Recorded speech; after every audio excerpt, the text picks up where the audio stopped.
Hello everyone. तो आज मैं आपको करवाऊंगा क्लास 12th का चैप्टर 3 मैट्रिसेस। तो बेसिकली मैट्रिसेस की जो फर्स्ट एक्सरसाइज है मैट्रिक्स का आप लोगों ने किया होगा, और मैंने इससे पहले वाले लेक्चर में मैट्रिक्स की जो 3.1 एक्सरसाइज है उसका इंट्रोडक्शन और उसके जो क्वेश्चन है मैंने सॉल्व करवाया है। तो आपको किसी भी टाइप की कोई प्रॉब्लम हो तो आप एक बार पीछे के लेक्चर्स जो है जरूर रिवाइज करें। आज जो मैं आपको करवाऊंगा सेकेंड एक्सरसाइज जो है 3.2, उसके क्वेश्चंस में ऑपरेशंस ऑफ मैट्रिसेस कैसे यूज करते हैं ये मैं आपको बताऊंगा। तो मैं कुछ क्वेश्चंस के हेल्प से आपको समझाने की कोशिश करता हूँ कि मैट्रिसेस जो है उसमें हम ऑपरेशंस कैसे यूज करते हैं। तो कुछ एग्जांपल से स्टार्ट करते हैं। तो मिलते हैं क्वेश्चन नंबर फर्स्ट के साथ। जो 3.2 एक्सरसाइज है उसके कुछ बेसिक क्वेश्चंस करवाता हूँ, मतलब आपको पहले एग्जांपल समझाने की कोशिश करता हूँ। देखो एग्जांपल 6 में क्या गिवन है आपके पास।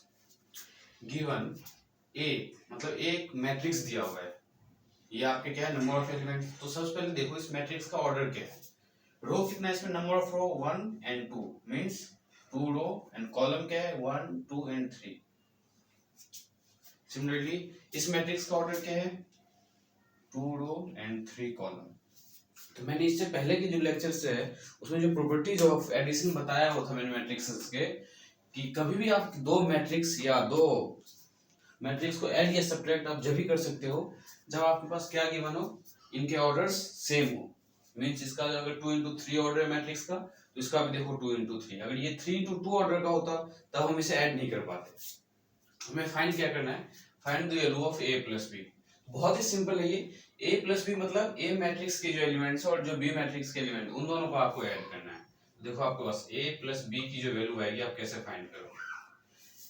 इसका जो फर्स्ट एलिमेंट है ये किसके साथ ऐड होगा, b के फर्स्ट एलिमेंट के साथ, means √3 + 2। Similarly 1 + √5 -1 + 1, and second row तो 2 + -2 तो 2 - 2, 3 3 + 3 एंड 0 + 1।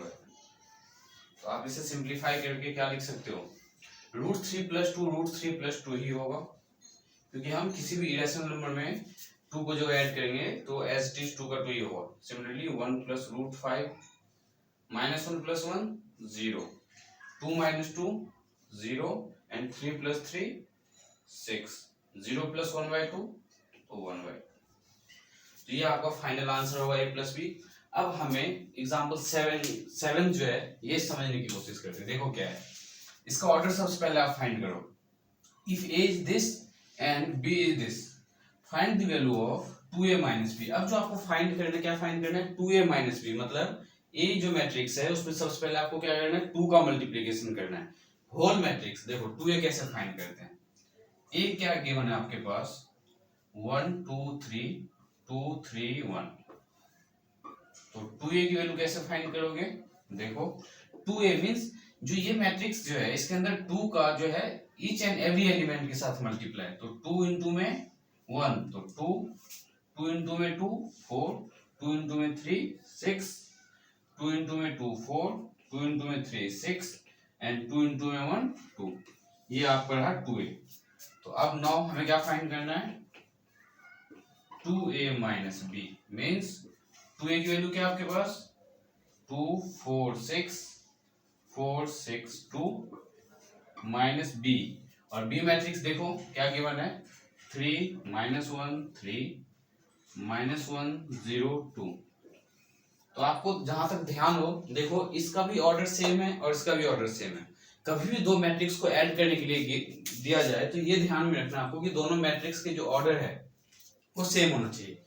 और मल्टीप्लाई के केस में मैंने आपको क्या बताया था कि जैसे मान लो एक फर्स्ट मैट्रिक्स गिवन है आपको 2 into 2 का, और एक मैट्रिक्स आपके पास गिवन है 3 into 4 का। तो हम इन दोनों को मल्टीप्लाई कर सकते हैं या नहीं कर सकते हैं, हम ये कैसे पता करेंगे ये समझने की कोशिश करो।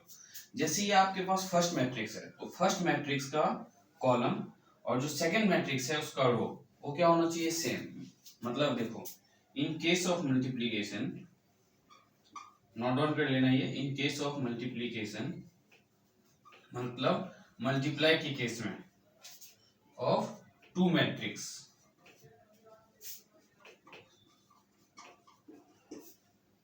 क्या होना चाहिए, number of column of first element, number of column of first matrix must be equal to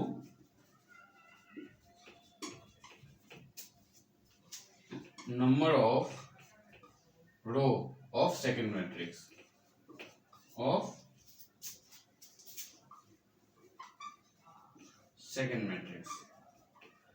तो मीनिंग जो है बेसिकली आपने समझ लिया होगा कि जो फर्स्ट मैट्रिक्स का कॉलम है और जो सेकंड मैट्रिक्स का रो है वो दोनों सेम होना चाहिए। अब यहाँ पे देखो क्या है, फर्स्ट मैट्रिक्स का जो कॉलम है वो 2 है और जो सेकंड मैट्रिक्स का रो है वो आपका 3 है, तो क्या 2 और 3 इक्वल है?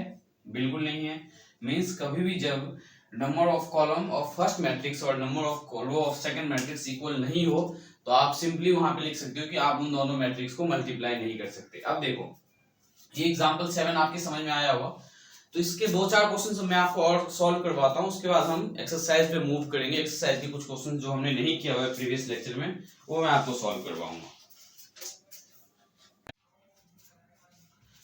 तो हम मल्टीप्लिकेशन प्रॉपर्टीज करेंगे, मतलब हमें कभी भी दो मैट्रिक्स को मल्टीप्लाई जब हम करेंगे तो उसमें कौन कौन सी प्रॉपर्टीज वैलिड है और कौन कौन सी प्रॉपर्टीज नहीं है। तो सबसे पहला प्रॉपर्टीज आपको मैं समझाने की कोशिश करता हूँ। देखो क्या है, कॉम्यूटेटिव प्रॉपर्टी। वैसे जो ये जितनी भी प्रॉपर्टीज आप स्टार्ट क्लास 8 से पढ़ते हुए आ रहे हो, तो बेसिक हमें इसका बस एप्लीकेशन यूज करना है कि हमें मैट्रिक्स में क्या यूज कर सकते हैं। तो देखो मैट्रिक्स में लेट से आपके पास दो मैट्रिक्स है, आपने कंसिडर किया let two matrix A and B, A और बी आपके पास दो मैट्रिक्स है।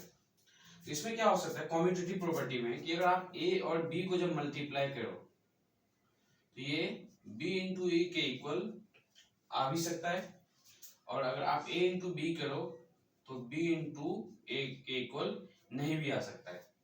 मीन्स कॉम्यूटेटिव प्रॉपर्टी में दोनों केस वैलिड है। Means a into B equals to b into A हो भी सकता है और a into B not equals to b into A भी हो सकता है। Means both cases are possible.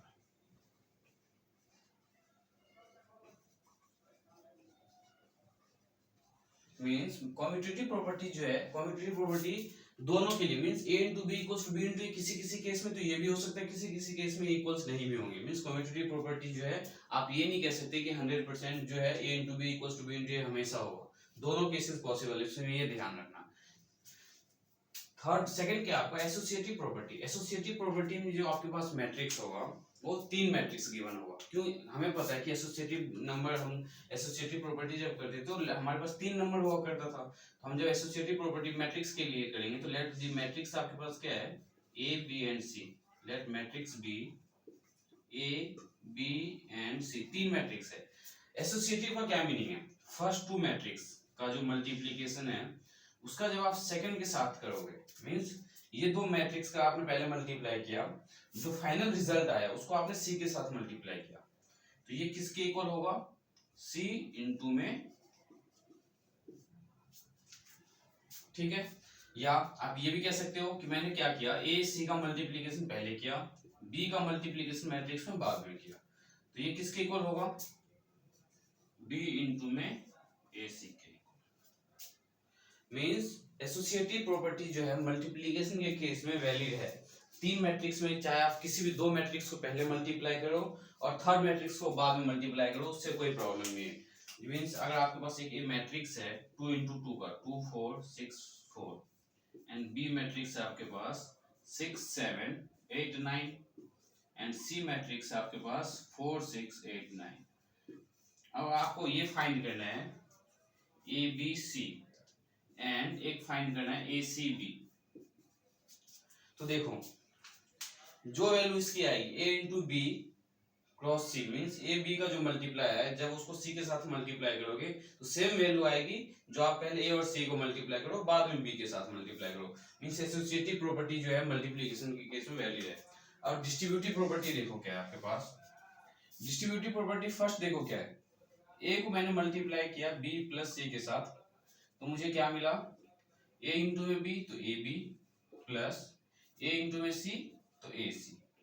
Similarly अगर मैं ये लिखूं बी क्रॉस ए प्लस सी तो ये क्या मिलेगा मुझे, डिस्ट्रीब्यूटिव का मीनिंग तो आप समझ रहे हो कि डिस्ट्रीब्यूट करना डिफरेंट, जैसे ए है तो ए को हमने पहले बी के साथ मल्टीप्लाई किया तो ए बी प्लस, अगर यहाँ माइनस होता तो हम माइनस कंसीडर करते। सिमिलरली हमने ए को जब सी के साथ मल्टीप्लाई किया तो ए इंटू में सी ए सी। अब देखो बी को जब आप ए से मल्टीप्लाई करोगे तो क्या मिलेगा, बी ए प्लस बी इंटू में सी तो बी सी। ये है आपका डिस्ट्रीब्यूटिव प्रॉपर्टी।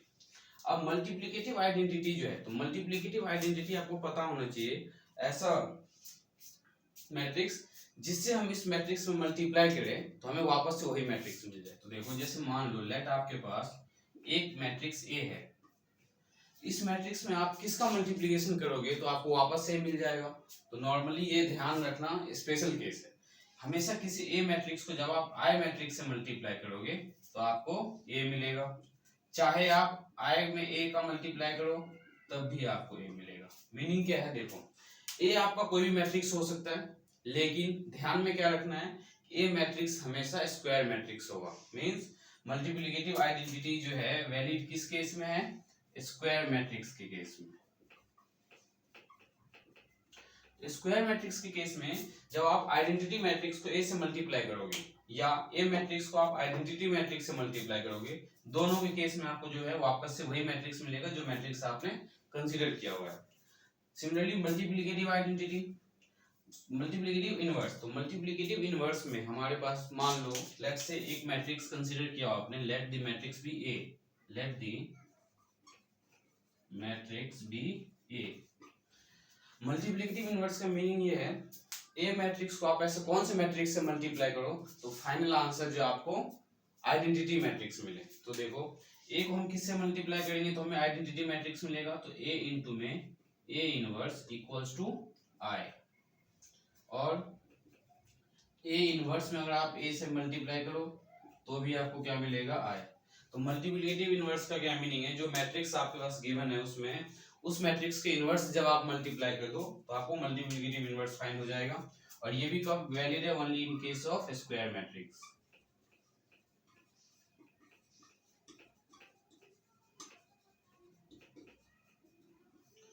तो आपको ध्यान क्या रखना है कि मल्टीप्लिकेट नोट डाउन कर लो एक आप, मल्टीप्लिकेटिव आइडेंटिटी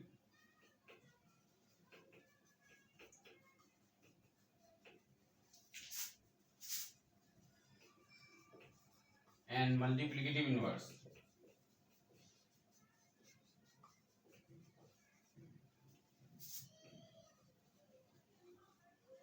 are valid